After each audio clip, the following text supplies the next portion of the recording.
So I'm really pleased to introduce to you 4 of our amazing panels. One is Michelle Andrishak.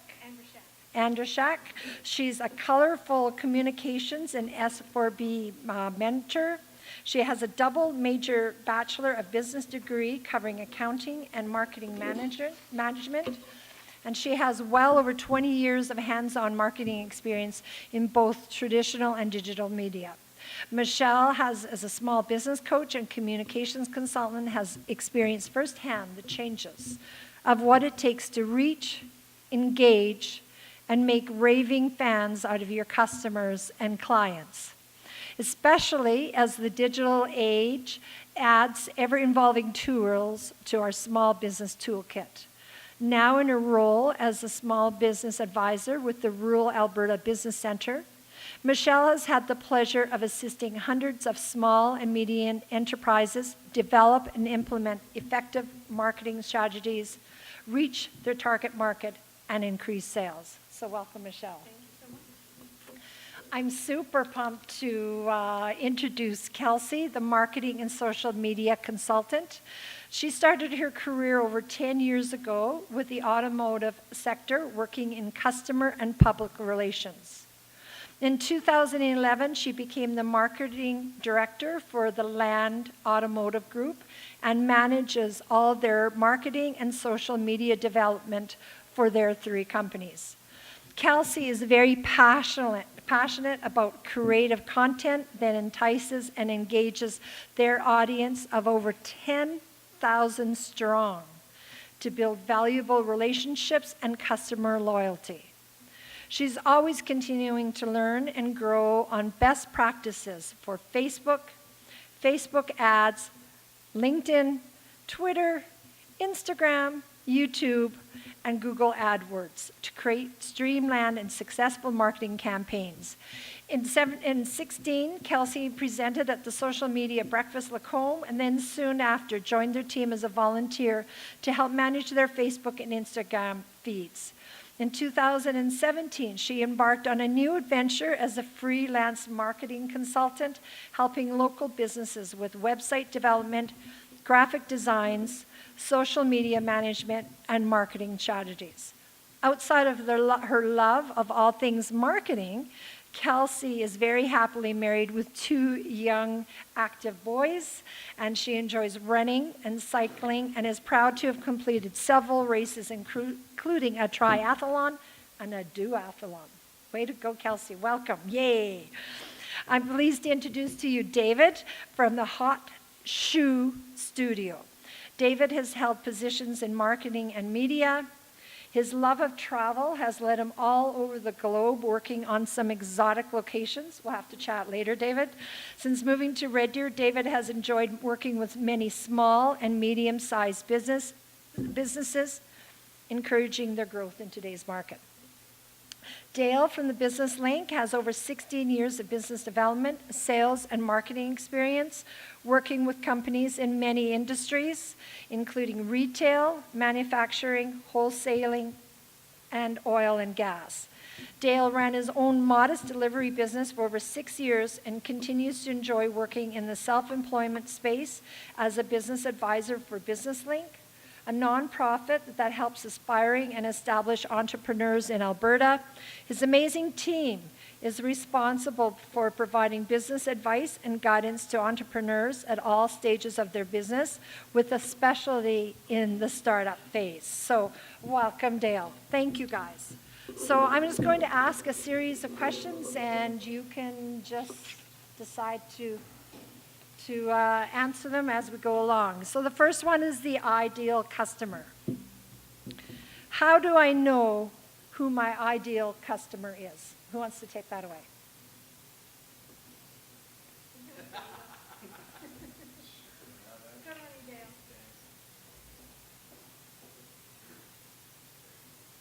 Is it not on? Give a sec. Oh, there we go. I probably didn't need it. I'm very loud. Hi, everybody. Thanks for braving the snow to wander over to this hall. Thank you all for coming. And we also know we were all very excited and sad to miss the LinkedIn presentation, too. So I guess the question is, how do you know who your ideal customer is? And essentially a lot of that really is experience and your own personal knowledge of people in the marketplace. I'm going to suggest something incredibly bold here and suggest that if you don't know who your customer is, you need to go out and talk to people and find out who those people are. And really, when we are talking about an ideal customer or a target market, we're talking about breaking them down into different segments, demographics, geographics, their behaviors, their psychology. So what it is, who they are, like really getting to know them deeply. And yeah, I guess it's sorry to be such a cop-out answer, and it's a tough one for the first question, but really essentially you're gonna really need to get out there and get to know people and experiment a little bit. You guys have better things to add? I think before you find out who your target customer is, I think you need to understand what is the solution that your product and service is providing. First of all, you don't sell a product or a service, you sell a solution.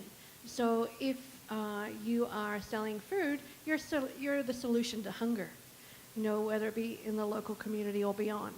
So then finding out who needs that solution and what do they look like. Marketing and finding out your target market is really, really about psychology and understanding the way that target market thinks, how they behave, where they hang out. Do they drink Starbucks coffee or do they drink Tim Hortons? So it's a matter of the psychology of the solution that your product and service is providing to hunt down the group of people and through market research who need that solution. Thank you. Those are great answers. So started we off. Brenda, do you have any questions? A question to ask them? And this could be for anybody. What do you think is more important in today's marketing atmosphere? Should you put your money more into digital or into traditional or both? I guess I'm holding the mic. So, tricky question, because I really think it depends on your demographic of who you're after. If you're into an older demographic where you're looking at maybe 50, 60 and beyond, they're not quite in touch with using social media the same way. So you have to align it with your demographic. Talking about the last question there, just briefly with this answer, if you're trying to market to a group, and I've watched this a lot of times where a business will actually try and say, hey, we know we'd like to market towards somebody that's a 40-something, married, kids, that's my target market. It's very important to realize who's actually walking through your door as well. Because if that's who you are generally trying to attract, but through just watching your door, you're attracting a B market and they're coming through more, it's time to adjust. And I find a lot of people get those blinders on and they want to focus on who they think should be in their business, not what the actual traffic is dictating. So something to really look at. Sorry for getting off track. Okay, are we good? Any other questions? Who has another question for the panel? Sorry, So- I just wanted to kind of get in on that last one a little bit. I think one of the biggest misunderstandings of marketing is that, that question, and it's a great question, but it's a little bit like asking whether or not I should put gas or diesel into my car.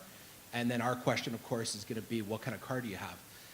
So it's kind of a cart before the horse kind of a question where you really need to know who your customer is, how you're going to reach them, what it is about that customer, and then that answer will become evident as to how you're going to reach them. So, is traditional forms better? Is digital forms better? Yes. It just really depends on who your client is. But that's just kind of reiterating what David said. Awesome. Anybody have a question for the panel? Okay, I will start off with another question then. So this is on digital marketing. Do you recommend posting as yourself or as your business under a business account? At least in my experience, it's usually been best to stick to a business, but it also can be said that there's different types of businesses out there, and you may have different types of departments or personalities, so I think you can have space for someone to be posting as themselves on your business page, For example, a radio station has different DJs, they might have different things to contribute. In my case, a dealership may have parts people, service people, sales people who have things to contribute as well. But it is really important to have a social media policy in place if you're going to open up your business account to other people within your company posting and sharing content. You just want to make sure they're doing it responsibly and that they have the same values, morals, message that's company-wide, so that it's a strong message of consistency, not, you know, a whole bunch of different content going out that doesn't stream or doesn't come together. Anybody want to add to that? I think that it depends on your brand as well, because essentially people do business with people rather than logos and branding and imagery. So you do become the face of your business, which is another reason why you should be out networking with your potential clients and peers to get referrals as well. But it depends on your brand. For example, the Rural Alberta Business Centre that I work in has a certain brand, but I also am the face of that brand as well. So I will use both the business page and my personal Facebook page for branding and sharing information about events, coaching opportunities, etc. So it really depends on your branding, but remembering that when you're posting on social media, even though it may be your personal page, you still are a representative of that business, and you have to be quite careful that what you're posting doesn't damage your branding as well. Right. Yeah, great advice. Anybody think of another question that they want to know about digital marketing? Any kind of email marketing? Does anybody do email marketing they have some questions on? Okay, so I've got a couple more questions here. So lucky us. So how important is to watch what your competition is doing? Or should you just put your head down and do what you do best? Offer the best product and service that you can for your market. Isn't that a great question? Short answer, do what you do best. Right? Yeah. I think trying to keep up with the Joneses or look at what other people are doing doesn't do a lot for any creativity or bringing something out in your own personal business. And yeah, for anybody that I'm working with, bring out your own creativity. Don't worry about what other people are doing. So you never go and creep on any of their Facebook pages or Instagram or anything to see what they're doing, to see none of that? No, you're too Not busy just really. working on your own business? Yeah. Okay. You know, like we would. No. We No? don't? No. Because yeah, it just seems that, you know, if you're out in front and you're trying to drive business and you're trying to do something a little different, you're concentrating on doing that on a regular basis. I will look at trends, with broad trends that are happening within social media, because it is such a dynamic part of the business. So if somebody's saying, hey, there's a different ratio now, because if you post something that's a Facebook Live to something else, then yeah, we'll look and we'll say, oh yeah, somebody, you know, they're getting a lot more feedback from that. Let's take a look at that. But that's a little bit different than I think what you're asking. Yeah, so what I hear you say is that instead of worrying about the competition, just spend your time then keeping up on date on the trends, what's happening in the social media world in your line of business, and that's how you'd rather spend your time, correct? Yeah, perfect. I think that's great. And if I may, I come from the different end of the scale here, so you're more established business, but I work a lot with startups, and a big part of the startup process is to basically establish, you know, who your competitors are and what their strengths and weaknesses are going to be. So I strongly encourage anybody out there who's interested in starting a business, or maybe who have already started a business, to ask themselves, you know, what differentiates you from the competitors, and is it enough of a competitive advantage to really stand out? And you know, it's fine to be opening up, you know, another cleaning business, and there's a lot of cleaning businesses out there. But what's going to make you different from everybody else to make you stand out and to make your marketing more poignant to the people? So that's where I kind of come from, is from a competitor standpoint. There's a lot of great reasons, first of all, to just analyze them to figure out where you're going to be different in the marketplace. And then on the flip side, too, if you are looking for unique ways to to market your product or to get things out there. Marketing is such a diverse and wide world that, you know, monitor what your competitors are doing, but, you know, also monitor what they're doing out in, say, Winnipeg in your industry. And you might be able to steal some great ideas from there that you can apply for your own businesses. So maybe a little bit of attention at the beginning, and then once you find out how you will stand out, then just really concentrate on that and go from there. Absolutely, yeah. So even if it's not your thing, then I encourage you to schedule something on maybe an annual or you know, twice a year basis where you're gonna you know, really look out into the marketplace and see what's going on and what's trending. If it is your thing, if you're into it, if you're excited about it, about marketing like the folks up here are, then, you know, you keep an eye on it and always keep aware of it. But it definitely, in my opinion, should be a part of your business. Especially at the startup. Yeah, great advice. Yes.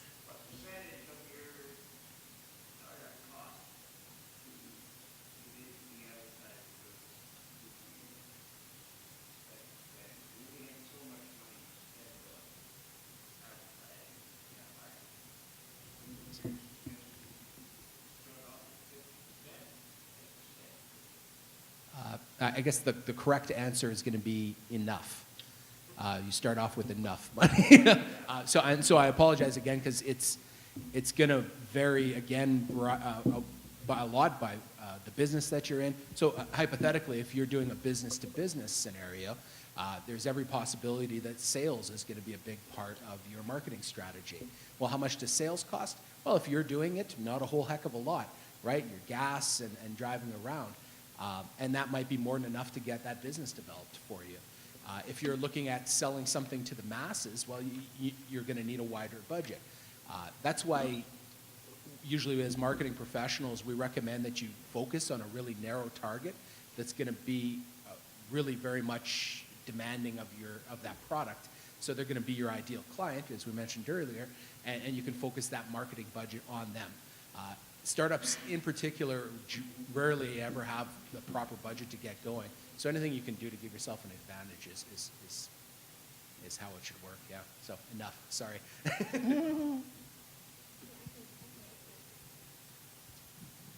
Roughly with most of the businesses that I work with, I normally suggest between 20 to 30% of sales should go back into marketing, refreshing your brand, making sure that you are reaching the people that you're reaching. That being so, from a startup perspective, you can absolutely, with digital media, bootstrap your marketing for quite a long time, as long as you find loopholes in that digital media, so Facebook isn't actually blocking every post you put out there.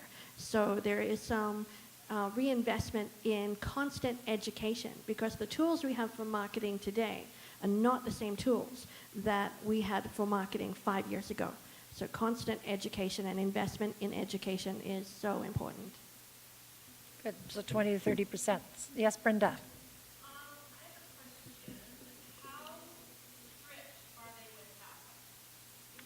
Like, have they been easing off of that, or have they been really getting in there and finding?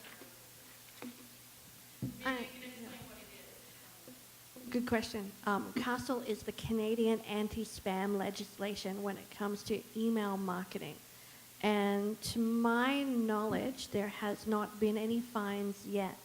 But the fines can be really, really hefty, including jail time as well.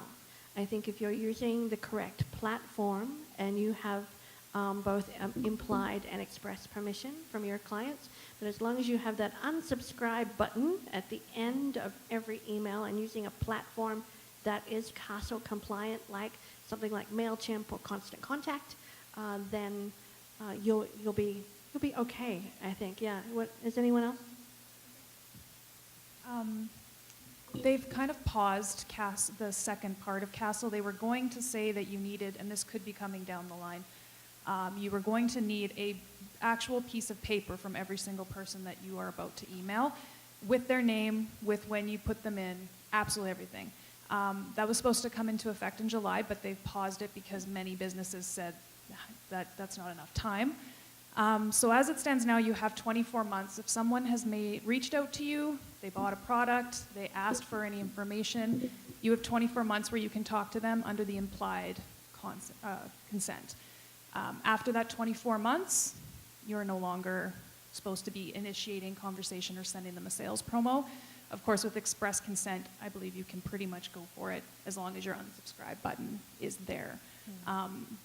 Constant contact is great, but it's definitely worth looking at your databases now, finding out when you put them in there, making sure that you have their written consent, because it's probably coming where you're going to need it, and you'll have to start over if you're not ready for it.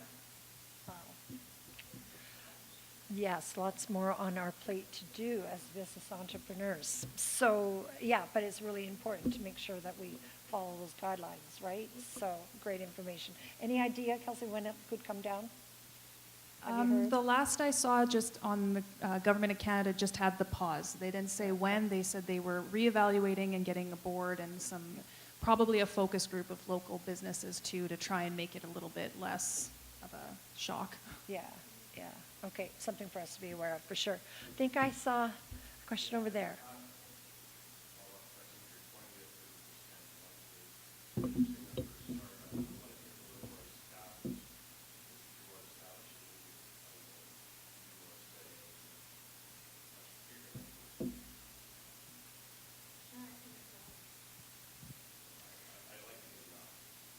Yeah, be enough. When you're established, I think that there are always people who will walk in your door saying, "Oh my goodness, I've never heard of you," and you may have been in business for 20 years, and so they have not self-identified a need for what you're offering into the marketplace. So there is a reason why Nike and Coke and Pepsi still advertise and still reinvigorate their branding and their market to constantly re-energize the marketplace so people can self-identify a need for what they sell. So I suggest that you continually invest in your marketing strategies so you're reaching more and more people. Yes, at that 20 to 30% level. Yes, that's what I recommend.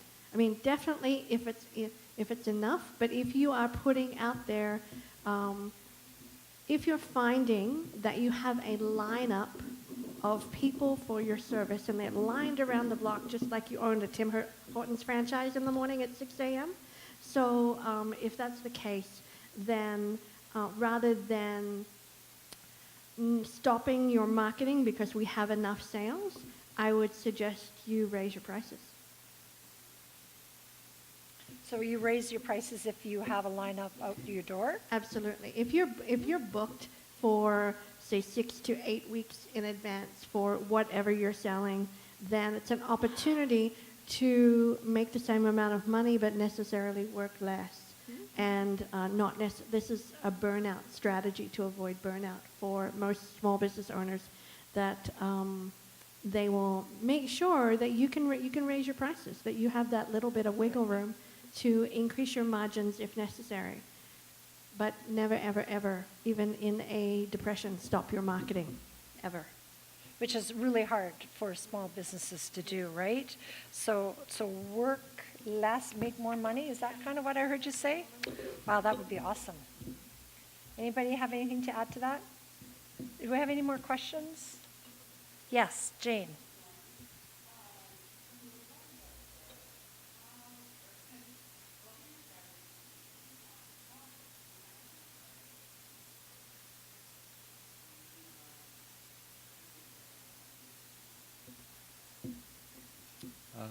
I'm dealing with a few nonprofits right now, and it is a huge concern because, they're trying to do things for virtually nothing.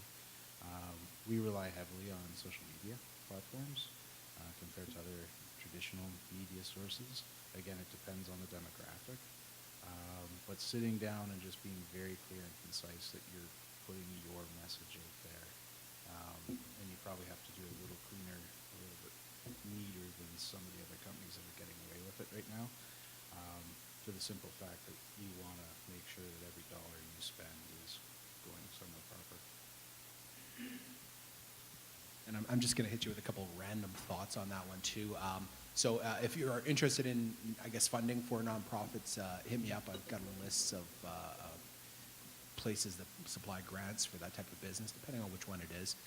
After, and then yeah, generally, when you're dealing with, I guess, nonprofit to for-profit, your strategies are essentially going to be the same. You still need to narrow down your target market, and you need to, push that message out to them. Generally, though, an emotional appeal would typically work a little bit better with nonprofits, although you can say that about every for-profit business as well. But that's probably something that I would concentrate on in particular is what's the core of what you're trying to do, and can you really kind of reach people with that? Awesome. Great question, Jane. Thanks. Any other questions? Okay, so I'm going to have another one for you. I love this one. Your ideal customers. So this question is on what your ideal customer is. How do you get them to motivated to buy from you? There's a lot of noise in the marketplace, lots of competition. You've done your homework, you stand out, but still there's sometimes a little bit more that you need. So what's the best way to get your clients, your customer, motivated to buy from you? Sure. So by their very definition, your ideal customer wants exactly what you're selling. I guess the easy answer on that is to talk with them and make some modifications, some customizations to make your product more appealing. If you're offering something similar to what others have in the market, what can you do to differentiate yourself? But beyond that, by very definition, it's like, how do you sell a hungry man a hamburger? He's hungry, so he's probably going to want to buy your hamburger. So at that point, it's a matter of getting out there and getting awareness and really just making them aware of the product and the services. I think too, you have to make it very clear what your purpose is, and give them a story about your business that they can connect to on an emotional level. For example, in dealership, our purpose is not to sell a truck. Our purpose is to give a family a vehicle to get their hockey equipment to practice and to keep them safely on the road and to grow our own community and support our community. I think there is a lot of noise. There's a lot of people trying to take your ideal customers away. And the way to keep them with you and build that loyalty would be to have them get connected. See your story, see your people, see why you impact their everyday life, how you help them get the groceries to fit in the back of that Focus, or how you put winter tires on before the snow flies because you reminded them. You become their expert, you become their friend, and they start to trust you more than they would after maybe just seeing another Facebook ad or getting another sales call.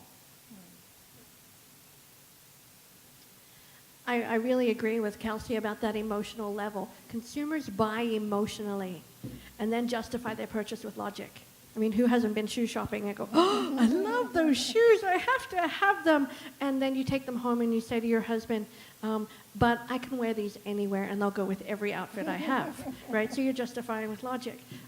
People will move into action, especially if they're your target market, based on only two premises. They're moving towards the reward that your solution is offering, or they've identified they're in pain and they have identified that you have the solution to take them out of pain. So it's a 50-50 split between the population generally on whether they're moving towards reward or whether they're moving away from pain. And the weight loss industry does this exceptionally well because Jenny Craig will advertise this beautiful woman standing in what used to be one leg of her jeans. It's now, and so this is the reward you could have if you sign up with Jenny Craig. Then they'll have exactly the same information in another ad with a woman standing on the sale going, oh dear God, how did this happen? So, and then the solution is Jenny Craig.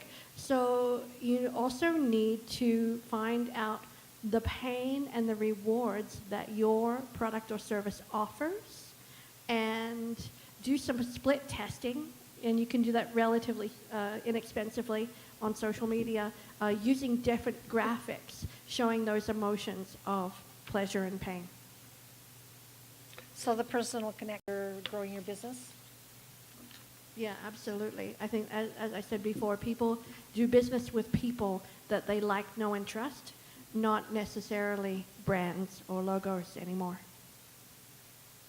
Great question. Yes, Brenda.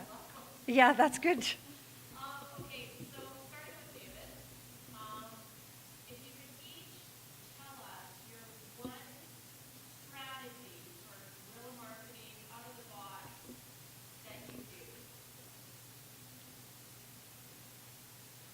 One strategy of guerrilla marketing that's out of the box. I think it never sort of comes that way for me. I think you have to really look at that individual and find out exactly what their business is going to be, what they want to see from their business,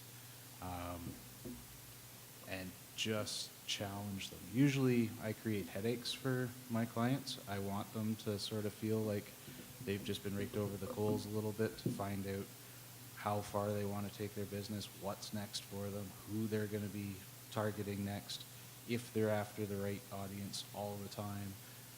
And I do get that comment, but every time it's like, wow, you know, I am just physically drained just sitting here. And I think that's the most important thing. There isn't an answer to that as being, here's what you do, this is what I do every time I go out. I'm trying to get to know my customers the same way as my clients should be getting to know their customers. So I think it's very specific to the company that I'm working with at that time. For me, I have the luxury of working with a big organization, so we have a lot of people. In terms of guerrilla marketing, we are just everywhere. If there's a new business that opens in town, we're there, and we have forward on us. If there's a business after 5 with the chamber, we're there. If there's a Black Falls Wranglers game, because we sponsor that team, we're there. So we send a lot of our people on our time out into the community where they're meeting people face to face, and all it's cost us really is keeping an eye on things and some t-shirts and hats, which, you know, isn't that big of a deal if it's in the budget. But I think the people, the faces, getting out there, there's always barbecues, there's markets, there's expos, there's tons of things happening that genuinely usually don't cost much or nothing at all. And if you can have your brand, your people there, meeting people and a part of the conversation on Twitter, using hashtags, sharing other local business news, information, you'll start to get noticed and people start to see you quite clearly, and you're not spending a bunch on ads. When I think of guerrilla marketing, I usually think of, you know, some cheap, dirty tricks that you could use to steal clients. So if I can focus on the dirty side of things a little bit, I'm reminded of a story I was told about a salesman, and what he did was the first day he went to the offices of his competitor, and then he followed a salesman around, an account manager around for the entire day, taking notes to every spot they went. And then the next day went back and revisited every single one of those clients and tried to steal the business. And he was quite successful at it. Again, that, up to your own morals on that one. But you know, there are ways that you can kind of utilize that advantage a little bit as well.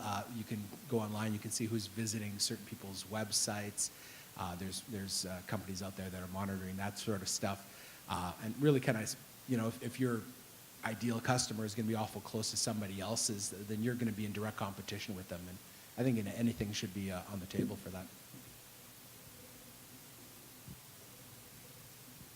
I think the best guerrilla marketing tactic, although I agree with the guerrilla part, not being so ethically, it's a little bit ethically challenging sometimes, is the best thing you can do is collaborate with somebody that is already serving your target market.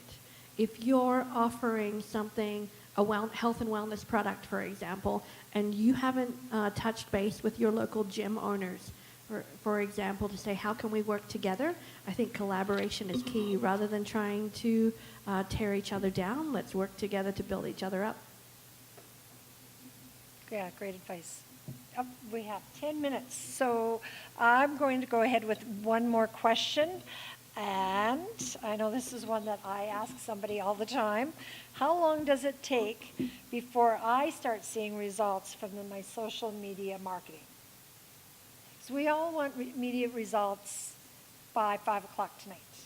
We want the sales in the door and us to increase our sales. That doesn't happen, we're impatient. So how do we, what's our guideline? Is there one? Do we have to be patient and wait? A year, 6 months?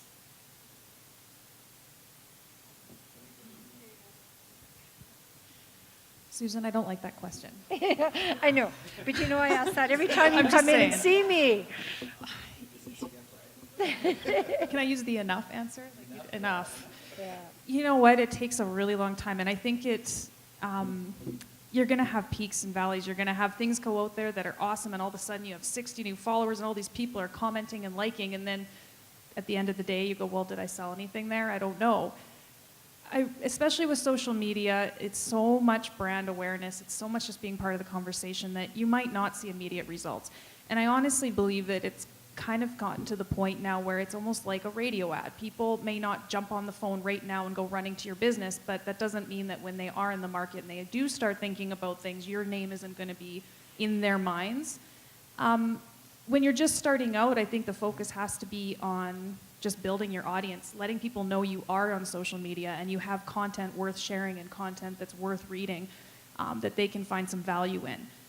It took, well, at least for Ford, it took us probably 2.5 years before we sold a car off of Facebook. Wow. And now we probably gain about 20 leads a month. It just depends on the market. It depends on what you're selling. I think that if you have more inexpensive products or things that are everyday use, you might see it a lot quicker because you're able to share clothing or cool food that you have on your menu. Bigger products, things that are a little bit more money, take a little bit more time to make that decision. You really have to work on becoming the expert, becoming the people who provide valuable information before you might see them turn around and buy your product. Unsurprisingly, I'm going to remain controversial. I'm going to just say that I think if you're entirely relying on social media to market your business, then you're not going to be in business for very long.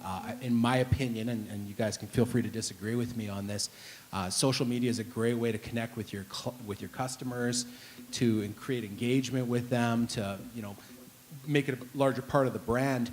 But in terms of driving customers and sales, it's probably on the low end of things to do. You really do need to get out there and get new eyeballs looking at your product, and there's certainly an element of using that social media to engage with people and to introduce them to new features and promotions and stuff like that. But ultimately, I think social media marketing, is a little overrated. So go ahead and rip me apart, guys. All right, here we go. No, Yeah. I agree quite a bit.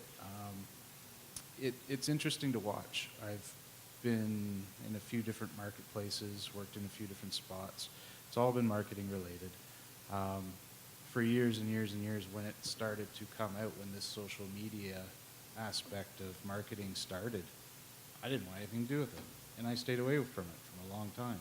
And this is a number of years ago now. But for anybody that's out there that's actually just starting their business and they're going, wow, what is this social media thing? Because I meet those people more than anybody, I think, that have that question of, where do I start? How do I get going? Don't get totally freaked out about it, right? At the end of the day, people want to know you. They want to connect to you. They want to know your brand. And they want to build that relationship. And this thing's just another vehicle. There's no difference. So if you're building relationships, if you're building customers and clients and advocates for your business on those sort of 3 levels, it's just a way of staying in contact. There's nothing different about it. It's got its tricks and its tweets and its hashtags, and there's tons of things you can do to spin it, but at the end of the day, it's just another vehicle to get in touch with your clients.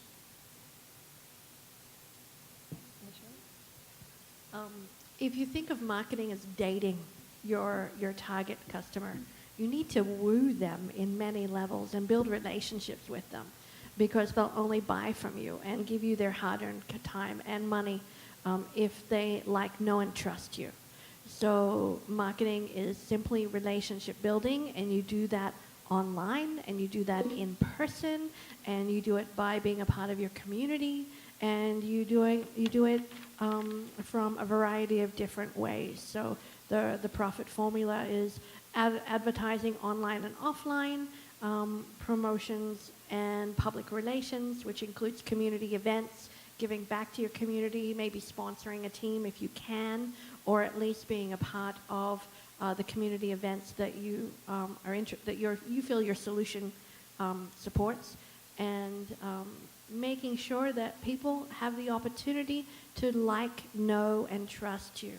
And you can do that via video. Video is king if you're really using social media, but generally speaking, that Marketing 101, it takes about 7 to 28 marketing touches to get any reaction from your target audience, and that's if you're building your content correctly.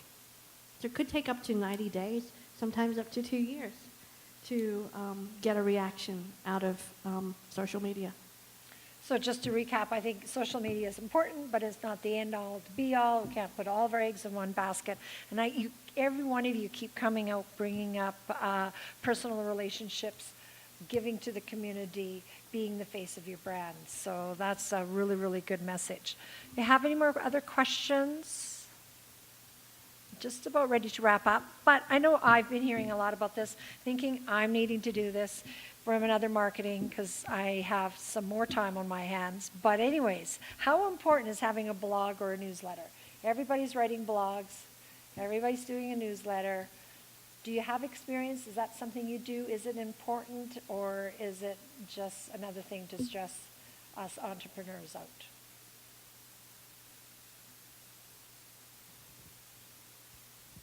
I think it really is going to depend a lot on the industry, a lot on the business.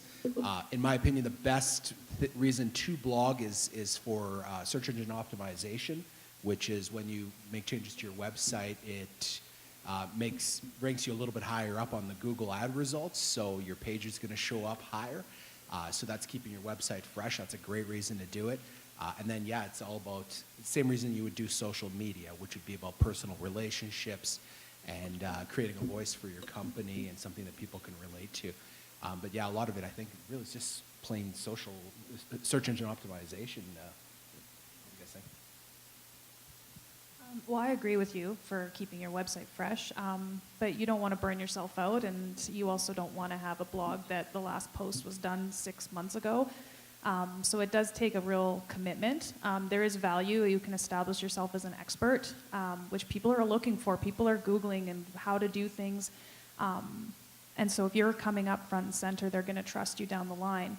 But it is it does take time, and it does take a commitment. So it's one of those, if you're going to do it, do it. If not, then find that, there's other ways with Facebook videos, things that you can be similar content. No, I agree with that. I think the biggest thing is the commitment. If you start a blog, you sort of have to keep it there. People don't want to check out your blog and find out that there's nothing there for the last 6 months. If you commit to doing it on a monthly basis or a weekly basis, you sort of have to keep that up. But I think it reflects on the passion that you have for your business. Like my business myself, I feel very passionate about helping other businesses in the area. Does it mean I have time to do a blog? No, but I have done it in the past, and I truly enjoyed it because I was passionate about it, and it shows off that passion that you have for your business by allowing other people to see what you're doing, giving them tips.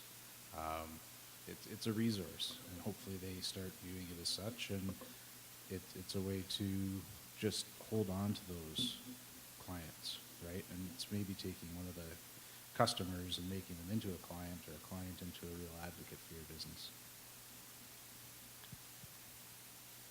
I think that if you are going to put some time and effort into offering value and information and position yourself as an expert, I'm of the personal inclination that video is king and will continue to be so online, because we are coming up with a generation who no longer likes to read. So, YouTube is the #2 search engine in the world be on Google.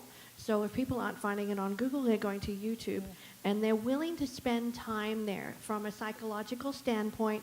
If they want to learn something, they're willing to spend time there versus a quick 4-second swipe on social media.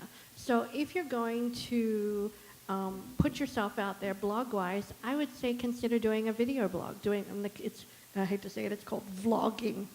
Vlogging.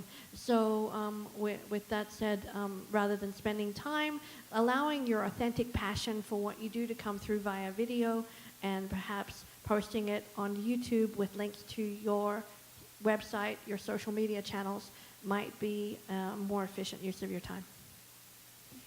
So loud and clear, you can do it, it's a great idea, but you have to be consistent with it. That's the key to it all. And you have to provide value. And value. Because if it's not valuable to your audience, they will turn off not only the product you're selling, but they'll turn you off. And they Okay. may not come back. Okay, because once you lose a client, it's hard to get them back. Okay, so I think we have maybe time for one more question. Does anybody come up with another question for the panel? Here's one, yeah. Oh, sorry, I didn't see you over there. Yeah.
Thank you for that. That's great feedback.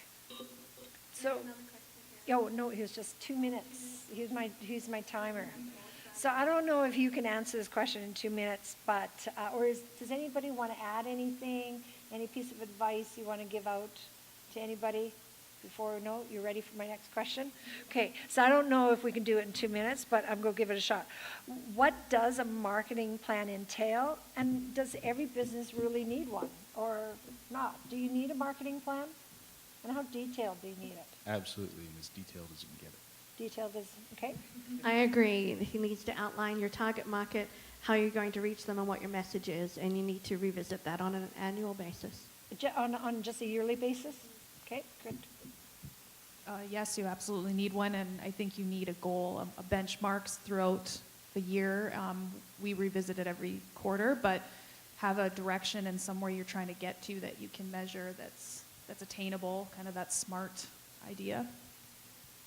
And again, yeah, definitely. From a startup perspective, make sure it includes what your unique product is, who your target market is, the 4 Ps of marketing, so your place, promotion, price, and product strategies.